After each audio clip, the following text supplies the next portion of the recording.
quartier bi mu ngi ci biir commune bu Kaolack fa soriwul dara capitalu faydatu tijaaniya di Medina Baye Thiofak askan wi fi yeewoo ay jafe-jafe yi neen la ñuy dund rawatina lu jëm ci wàllu wérgu yaram Yacine Lo madame Diouf. D'abord poste de santé bi jafe-jafe bi ñu jëkk am mooy ambulance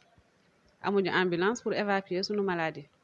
sunu courant bi gis nga tamit ñun ñoo koy fayal sunu bopp carte lañ am similaire sa courant bi jeex.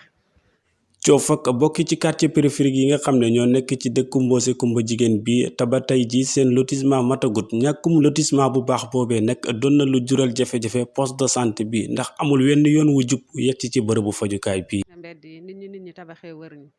amuñu benn yoon fi mu nekk bu ñuy évacuer malade ambulance bi dafay nekk di tourner de gauche à droite ba mën a teer ci buntu poste bi loolu daal suñu jafe-jafe la bu ñu sañoon dinañ am yoon boo xamante ne dafay génn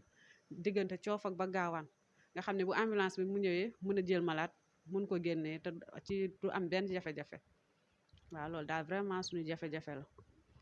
li gën a ub seen bopp nag te jaaxal leen moo di ñàkkum ndox bi nga xamante ni nemmeeku nañ ko ci hôpital bi bu ñu sukkandikoo ci sage-femme bi robinet yi nekk ci poste de santé bu Thiofak moom daanaka aw tur la rek ndax toq ndox duñu ko xelli. daal maa ngi leen di ñaan ñun dimbaluñu ci ambulance dimbaluñu ci yoon